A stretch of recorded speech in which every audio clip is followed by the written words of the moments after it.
My name's Rosie Woods. I'm an artist. I'm from London and I live in Australia but spend a lot of time in the UK still. I'm mainly known for large-scale street art. It's typically always been really ethereal, flowy, abstract, colourful work. But more recently I've been doing these gold pieces and just exploring more still lifes and a bit more narrative-based work.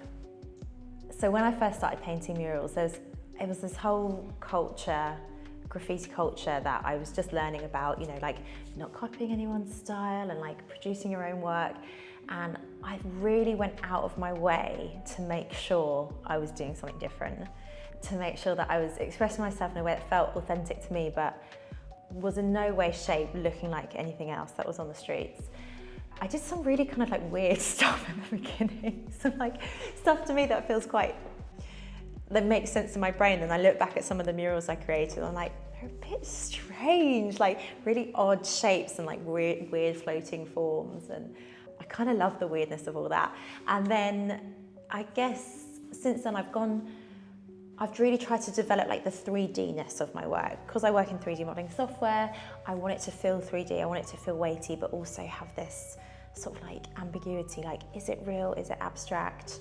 So I've been treading that line of like abstract realism, I guess, yeah, for quite a long time. It's always been very fluid, kind of organic influence.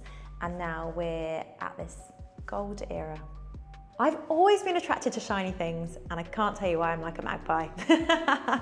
I remember when I was younger, grew up in Bromley, and I remember on Bromley High Street they had this, it was sort of like a Winnebago, and it was completely covered in metal and had all these panels. And I remember looking at it and being really interested in the reflections of this landscape that I was really familiar with, Bromley High Street, reflected in this like Winnebago. I remember taking loads of photos of the reflections and then painting that when I was at college. And I think ever since then I've just been very fascinated with reflective surfaces, to be honest. So it doesn't have to be gold. I've always been using shiny textures in my work, but I think what's great about gold right now is, one, it's a material that everyone understands, and it's got that element of preciousness about it. You know, cultures all around the world, they know what gold is and they know it's something valuable. And so I like that it gives normal, everyday objects sort of that element of luster and excitement. I'm really interested in how art and technology are running alongside each other.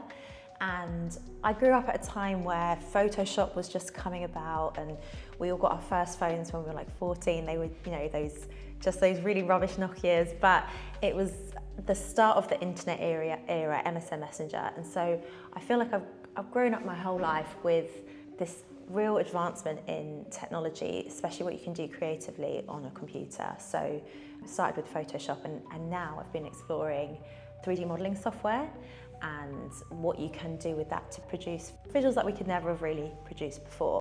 Portraits were my thing. I loved painting portraits when I was younger, when I was at school, and I still do, but I don't do it that often.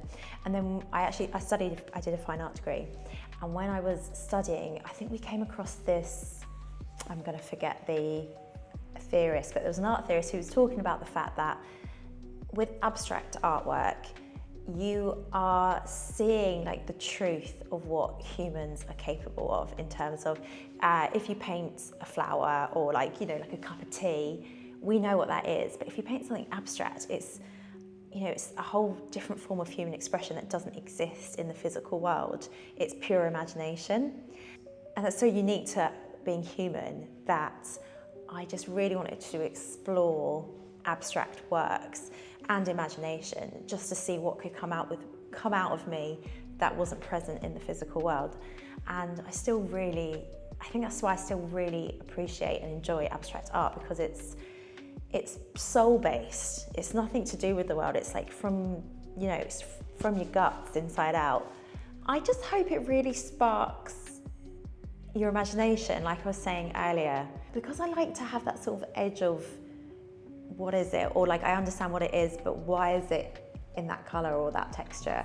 I want to like spark a little bit of curiosity, but also, for the most part, I hope like a joyful experience. Like it's either it feels something beautiful or it feels, you know, emotionally weighted in some way, but like a really like human experience, even though it's quite digital as well.